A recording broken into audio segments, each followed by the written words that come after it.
Bonjour à tous, bienvenue à Boisvert Radio. Ce soir, c'est la cinquième émission de la saison 2 de Boisvert Radio. Revenons rapidement là, sur le podcast de la semaine passée.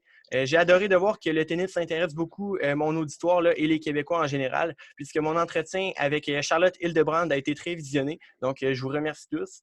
Ce soir, je suis avec notre collaborateur James Letourneau. Salut James, ça va? Salut Charles, ça va bien toi? Ouais, super. Écoute, la dernière fois que tu étais venu à Boisvert Radio, on avait reçu Frédéric Parent, qui est entraîneur-chef du Blizzard du Séminaire Saint-François dans la Ligue de hockey Midget 3. Et bien, pour ce soir, pour l'émission, on va juste traverser le pont Pierre-Laporte ou le pont de Québec, selon ce que vous préférez, pour se retrouver sur la rive sud du fleuve Saint-Laurent et plus précisément du côté de Lévis. Parce qu'en effet, ce soir, pour l'émission, on reçoit Éric Bélanger. Éric est l'entraîneur des Chevaliers de Lévis dans la Ligue Midget 3. Et bien sûr, si sinon vous dit quelque chose, c'est bien entendu là, parce qu'il a joué dans la Ligue nationale de hockey pour un total de 7 équipes entre 2000 et 2013. 2013.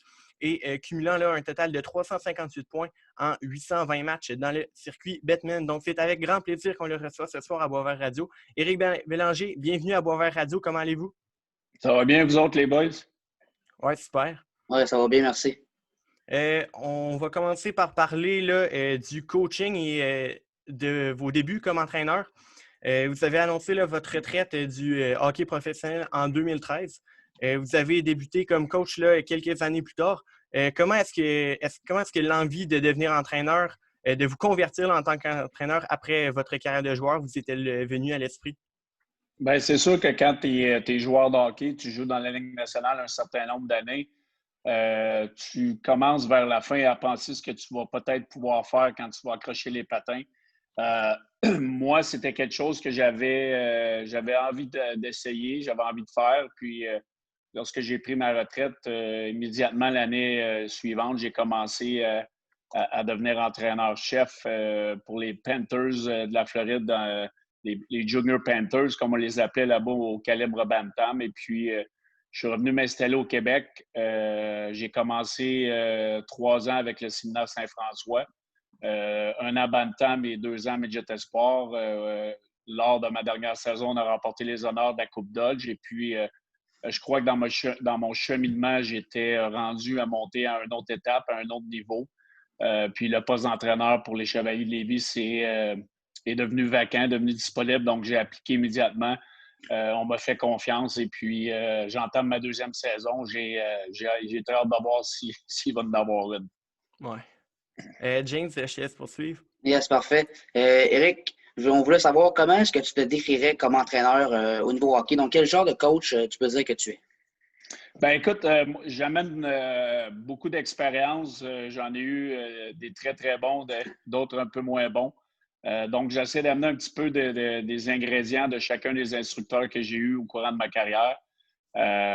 Je te dirais, je suis un entraîneur qui est quand même assez structuré. Je suis un entraîneur qui est quand même assez ferme. Les choses que je demande, je veux qu'ils soient appliquées à la lettre. Mais je suis proche de mes joueurs, pas trop, mais assez proche de mes joueurs où ce que j'ai besoin de sentir le niveau de communication ouvert avec eux. Je veux pas qu'ils aient peur de moi. Je veux qu'ils sentent qu'il y a une direction. Je veux qu'ils sentent qu'il y a une structure. Et puis, moi, j'étais un joueur qui aimait savoir ce qui se passait. Puis la nouvelle génération d'aujourd'hui, les joueurs veulent savoir en tout temps qu'est-ce qui se passe. Pourquoi je ne suis pas sur l'attaque à 5? Pourquoi je ne suis pas sur un tel trio? Ces choses-là. Donc, moi, ce qui me décrirait le plus, c'est tu vas avoir la vérité, qu'elle soit bonne ou moins bonne, mais tu vas savoir sur quel pied danser. Donc, si je peux me décrire, c'est ça, c'est l'honnêteté, puis les joueurs vont toujours avoir leur juste avec moi. Excellent. Vous en avez glissé un mot tantôt là, lors de votre dernière année en tant qu'entraîneur-chef du Midget Espoir au SSF avec les Typhons. Vous avez remporté la Coupe Dodge, donc l'édition 2019 là, de la Coupe Dodge Midget Espoir. J'aimerais savoir, là, j'aimerais que tout d'abord vous nous parliez là, de cette conquête de la Coupe Dodge, mais aussi là, un peu de l'équipe aussi qui compte quand même sur 7 joueurs qui appartiennent à une équipe de la LHJMQ aujourd'hui, ce qui est quand même beaucoup pour une équipe Midget Espoir. Ben, écoute, l'année d'avant, on avait perdu en finale la Coupe Dodge. Ouais. Je pense que c'était 3-2 contre le Noir et Or de Mortagne. Donc, ça avait laissé des séquelles. On a quelques joueurs qui étaient revenus pour l'édition de l'année d'après. Écoute, on avait un bon bassin, on avait des bons joueurs. On a créé un sentiment d'appartenance à notre équipe. Ça n'a pas été facile.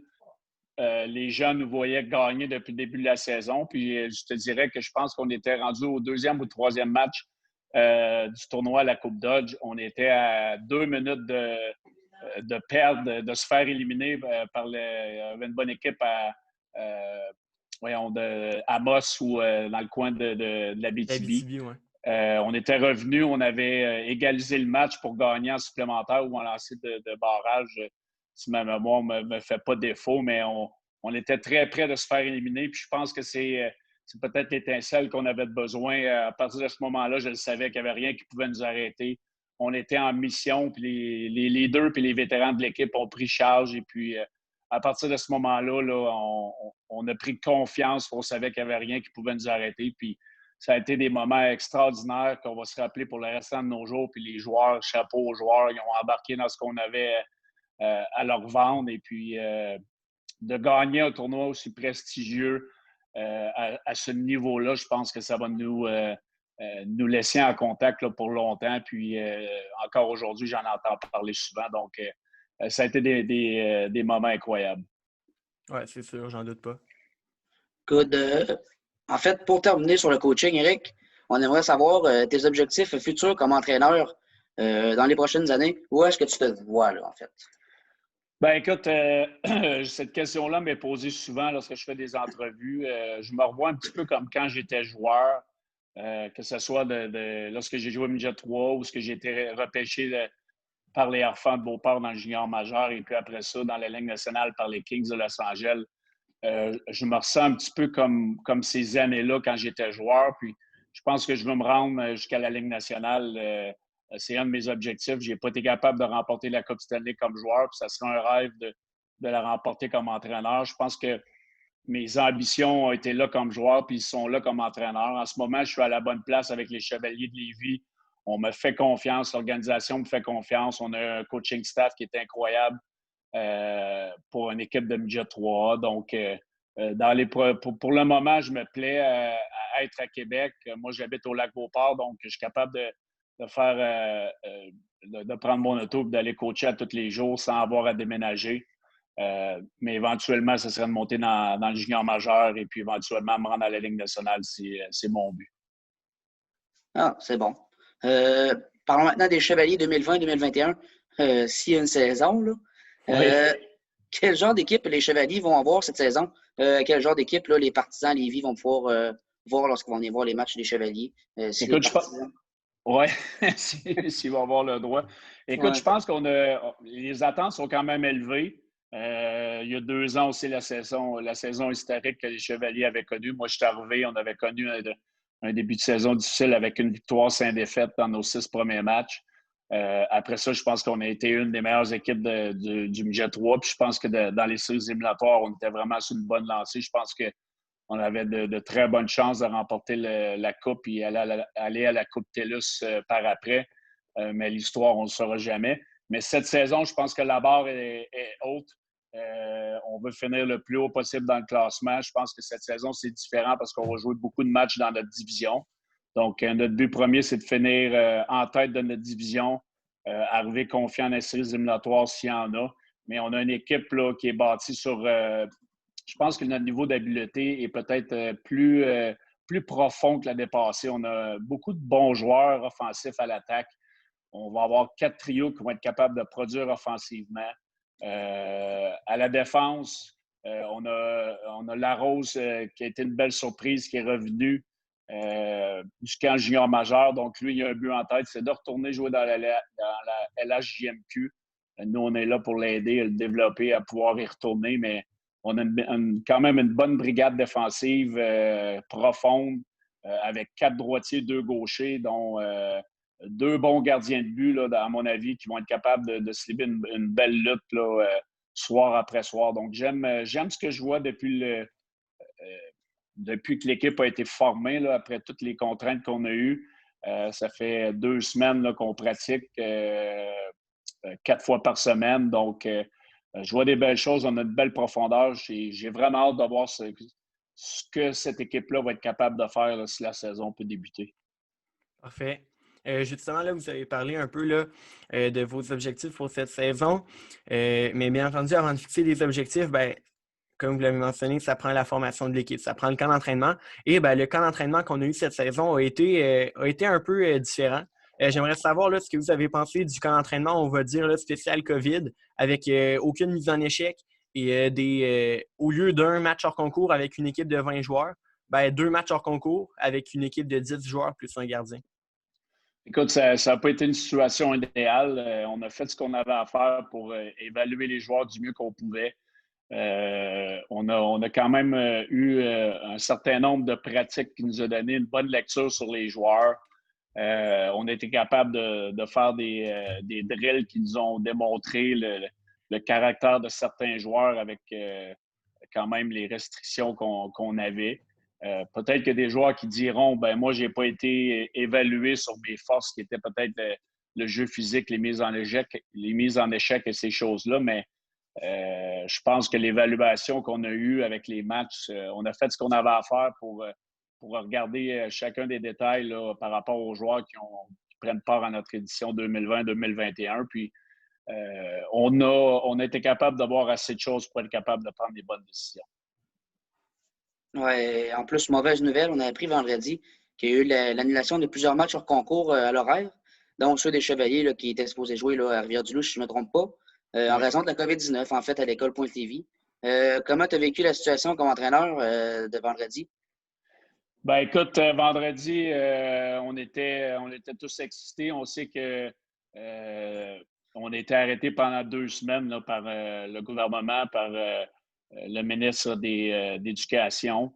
On est arrivé à l'Arena, nous, pour prendre l'autobus et s'en aller à Rivière-du-Loup. C'était les photos individuelles d'équipe pour la préparation de la saison. Puis j'ai eu un téléphone de Christian Caron comme quoi qu'il y avait eu un cas à l'école dans la journée précédente ou la même journée. Donc, à ce moment-là, avec la fameuse loi 70 là, de notre beau gouvernement qui fait n'importe quoi en ce moment, j'ai été obligé de dire aux gars de défaire leur poche et puis qu'il fallait s'en aller à la maison. Donc, c'est une situation qui est très, très frustrante, très difficile pour les joueurs. Moi, je me sens vraiment mal pour les joueurs parce que je ne sais même pas quoi leur dire. Je leur ai parlé vendredi, je leur ai parlé aujourd'hui.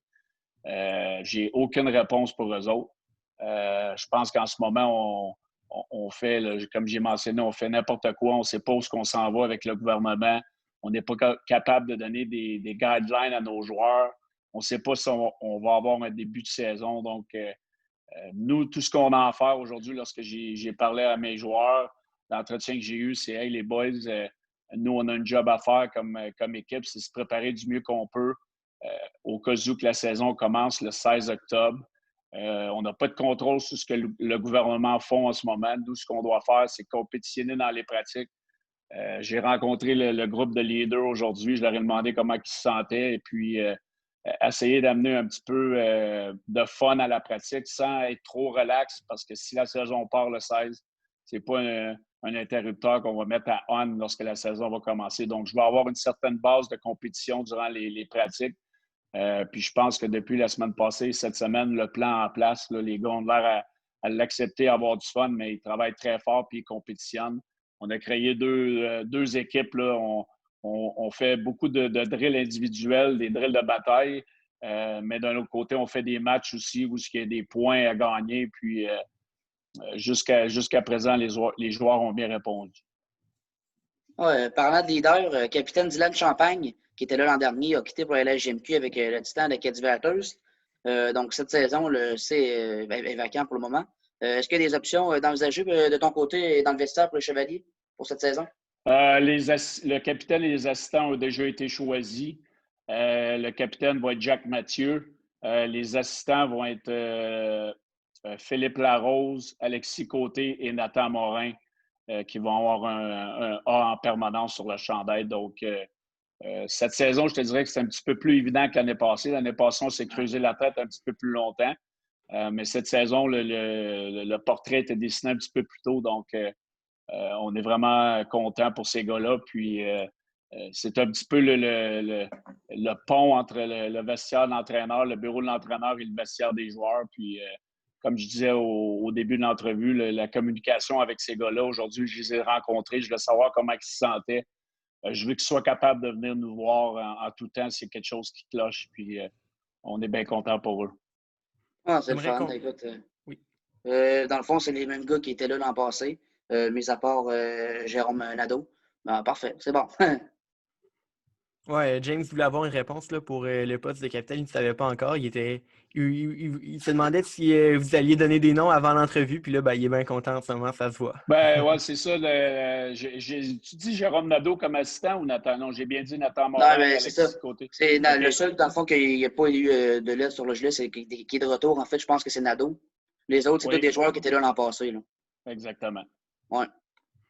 J'aimerais qu'on parle maintenant là, de votre duo de gardiens de but avec les Chevaliers, puisque vous savez, là, 2 joueurs qui arrivent du Midget Espoir, un qui arrive des Samuel Saint-Hilaire, il était bien avec les Corsaires l'an dernier ou avec les Il Élites? il était en Beauce. OK, C'est ça. il était lui qui arrive justement là, des Élites de Beauce-Appalaches.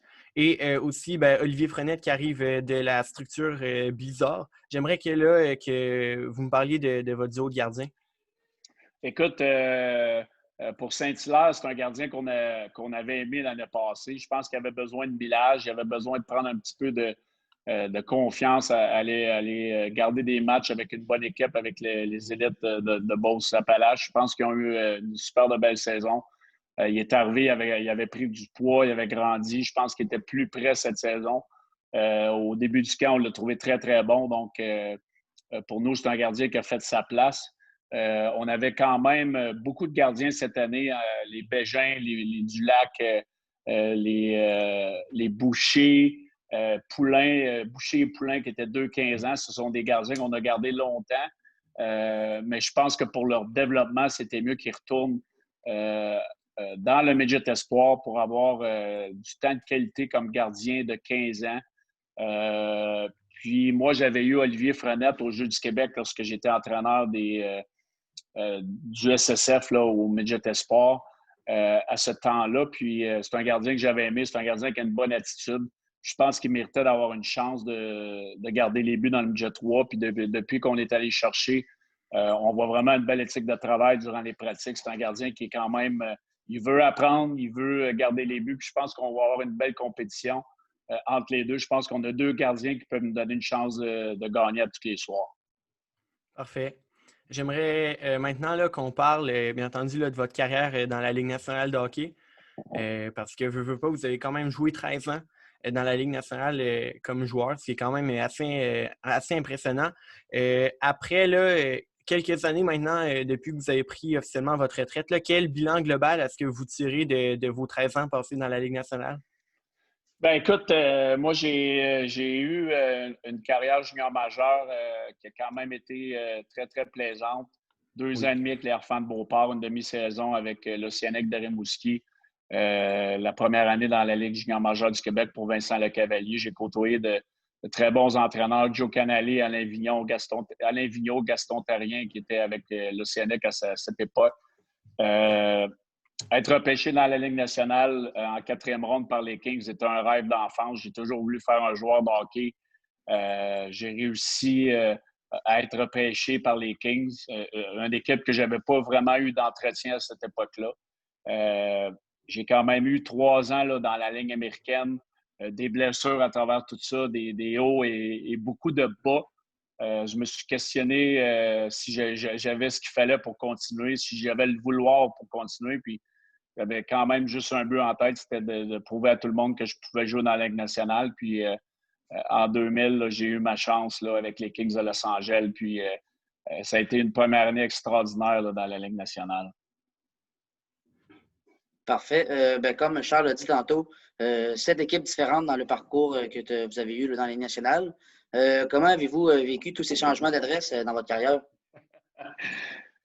Écoute, j'ai été repêché en 96 par les Kings. J'ai été là 10 ans dans l'organisation, 6 ans comme joueur, des années dans la Ligue américaine. Donc, j'avais un sentiment d'appartenance qui était quand même assez gros. Je pensais que j'avais peut-être la chance de passer quasiment ma carrière au complet là-bas. Il y a eu un changement d'entraîneur, il y a eu un changement de directeur général avec les Kings. Mark Crawford est arrivé, Dean Lombardi est arrivé comme directeur général. Il y a eu l'année du lockout en 2004, donc il y a beaucoup de choses qui ont changé. J'ai fait partie de l'échange de Zach Johnson avec Tim Gleason et moi. On est en retour de lui pour les Hurricanes de la Caroline. Ça a été vraiment un état de choc. Il n'y avait aucune rumeur que j'allais me faire échanger, mais on sait dans la vie, Wayne Gretzky a été échangé, fait que jamais personne d'intouchable. Puis j'ai trouvé ça difficile. J'étais avec la mère de mes enfants à cette époque-là. On avait une maison en Californie, à Los Angeles. On était bien installés. Mes enfants étaient nés là-bas. Donc, ça a été un choc. On est déménagé en Caroline. J'étais là seulement 53 parties. Disons que moi et Peter Laviolette, ça n'a pas vraiment fonctionné. L'équipe venait de gagner la Coupe Stanley. On n'allait pas bien. On ne faisait pas partie des séries éliminatoires à cette époque-là. Puis, c'est là que j'ai été échangé. C'était mon souhait, là, comme on peut dire. Je voulais m'en aller de là.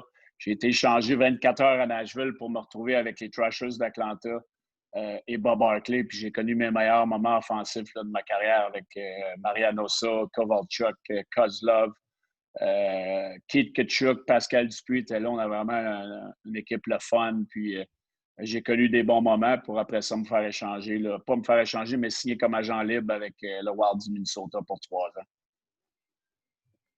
Oui, c'est sûr que là, après ça, avec le Wild, tu joué ensuite pour les Capitals. Est-ce que c'était l'été, là, le fameux printemps à Lac, la saison que vous Exact. avez terminée avec les Capitals? Exact. Et- Le fameux printemps 2010 où ce que Halak a tout arrêté. On menait 3-1 dans la série. Honnêtement, quand je suis arrivé là-bas, je pensais que c'était vraiment ma chance là, de remporter la Coupe Stanley. Les Ovechkin, les Semin, les Backstrom, les Green. On avait José Théodore qui avait remporté une trentaine de matchs durant la saison. Mais on avait mon ami Bruce Boudreau comme entraîneur qui n'a pas réussi à nous regrouper quand c'était le temps. Honnêtement, ça a été très décevant parce qu'avec l'équipe qu'on avait, on avait les devants 3-1 dans la série. On n'aurait jamais dû échapper ça, mais chapeau à Montréal. Ils ont fait les choses nécessaires. Alak a fait des arrêts. Puis nous, on n'a pas été capable de marquer des buts clés dans les moments clés. Puis on sait ce qui s'est passé après ça. Là. Ouais. Je trouve ça bien qu'on parle de Montréal parce que maintenant, on va parler un peu du Canadien et du marché de Montréal en général. Parce que on dit là, que le marché de Montréal n'est pas fait pour chaque joueur de hockey, en particulier les Québécois, là, en partie en raison de la pression des partisans et des médias. Vous, en tant que joueur, pensez-vous que vous auriez aimé ça, jouer à Montréal? Si oui, pourquoi? Et sinon, pourquoi?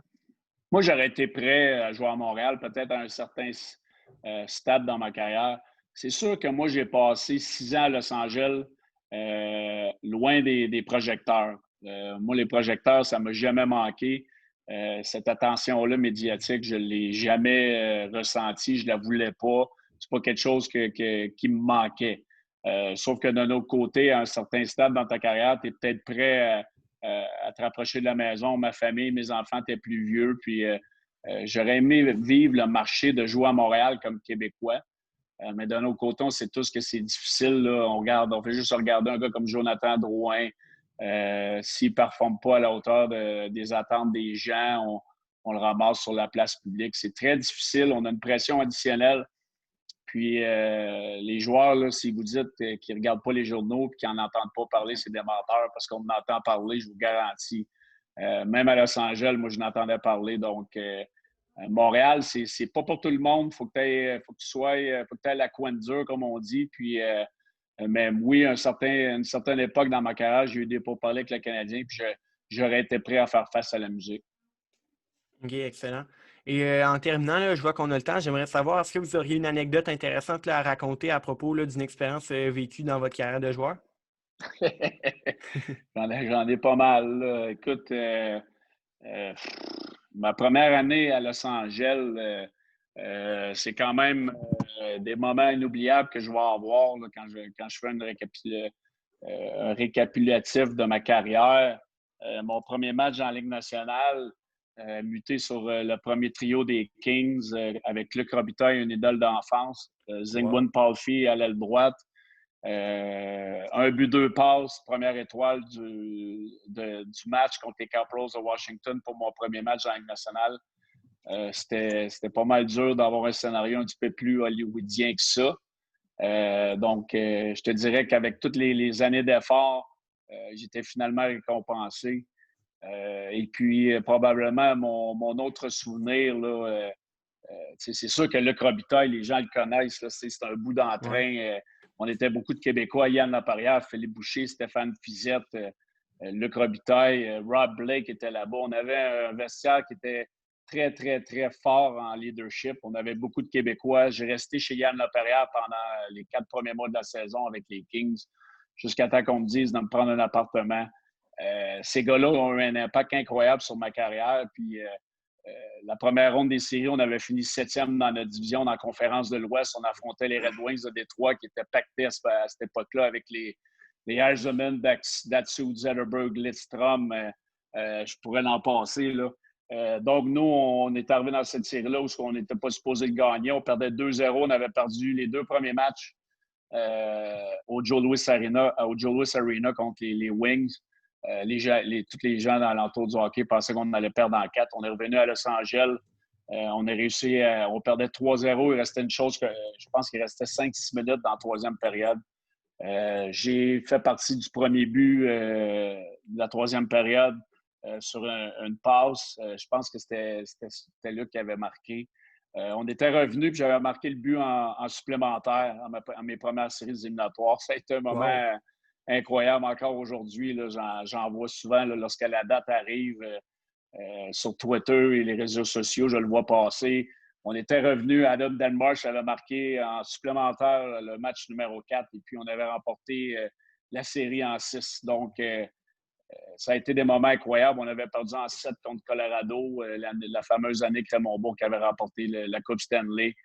On était à un match de s'en aller en demi-finale contre les Blues de Saint-Louis. Donc, ces anecdotes-là, avec des gens d'importance pour ma carrière, je pense que ça a été deux faits marquants que je vais me rappeler pour le restant de mes jours. Oui, c'est sûr. James, tu voulais... Oui, vas-y. Oui, vas-y. C'est bon. En terminant, Eric, on regarde le hockey de ce qui se passe présentement. Stars Lightning en finale. Si tu avais une prédiction pour nous? Ben, moi, j'avais pris le Lightning de Tampa Bay avant que les séries commencent. Donc, je ne peux pas changer, je ne peux pas tricher. Je ne pense pas que Stamkos va jouer ce soir, mais une éventualité qu'il revienne dans la série. Je pense que le Lightning de Tampa Bay est amoché plus qu'on pense.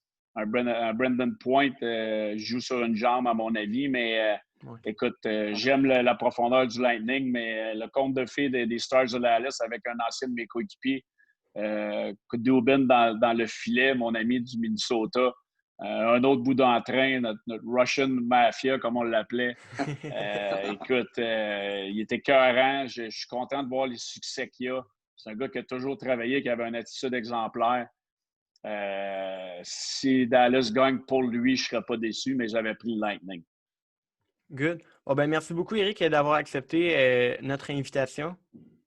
Ça me fait plaisir, les boys. Bonne chance pour la suite. Oui, et de mon côté, je vous souhaite une excellente saison là, avec les Chevaliers, là, encore là, si elle a lieu. On se croise les doigts. Yes. Ouais. Merci aussi à toi, James, d'avoir été présent ce soir. D'ailleurs, là, je te remercie aussi d'avoir mené là, les démarches auprès d'Éric pour l'entrevue de ce soir. Ah, ça James, fait plaisir. on va avoir besoin d'un arbitre là, bientôt. Là, je t'appelle. C'est bon. Pas de problème, je vais être là. Merci. En terminant, là, merci à vous, chers auditeurs, d'avoir été à l'écoute. Je vous invite à suivre Boisvert Radio sur Facebook pour être à l'affût des nouveaux podcasts et des articles quotidiens sur l'actualité sportive. C'est donc la fin du podcast de ce soir. On se donne rendez-vous la semaine prochaine pour une nouvelle émission à Boisvert Radio.